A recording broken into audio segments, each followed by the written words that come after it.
Assalamualaikum warahmatullahi wabarakatuh. Perkenalkan, nama saya Rocky Fikantara Kusmadewa, NPM 20010100047, Prodi Pendidikan Agama Islam kelas F. Baik, di sini saya akan mengulas kembali materi yang telah dipelajari pada perkuliahan hari ini terkait dengan ruang lingkup kompetensi mengajar, metode dan strategi pembelajaran. Yang pertama tentang kompetensi mengajar.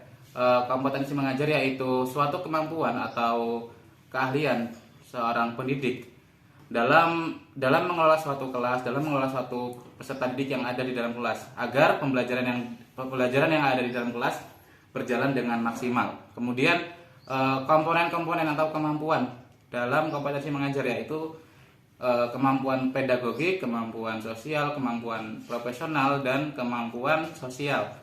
Kemampuan pedagogik itu berkaitan dengan skill seorang pendidik itu sendiri. Kemudian kemampuan sosial terkait dengan komunikasi, baik orang-orang yang ada di sekitar dan peserta didik itu sendiri. Kemudian kemampuan profesional yaitu suatu tanggung jawab atau emban yang telah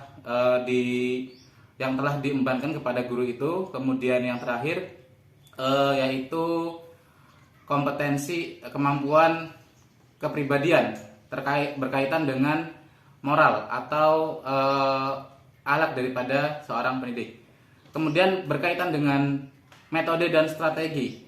Antara metode dan strategi itu saling berkaitan. Jadi strategi dengan metode, sebelum pendidik melaksanakan pembelajaran, itu disebut dengan strategi atau perencanaan bagaimana pembelajaran itu dapat berjalan dengan maksimal. Dan metode adalah cara ketika seorang pendidik melaksanakan suatu pembelajaran di dalam kelas agar pembelajaran tersebut berjalan dengan maksimal.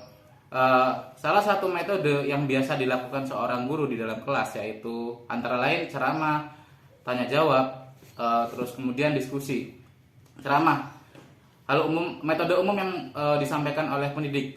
Jadi bagaimana seorang pendidik menyampaikan materi kepada peserta didiknya. Kemudian tanya jawab itu biasanya seorang pendidik menyampaikan beberapa pertanyaan kepada peserta didik, kemudian dijawab dan ditanggapi oleh peserta didik. Begitu pula sebaliknya.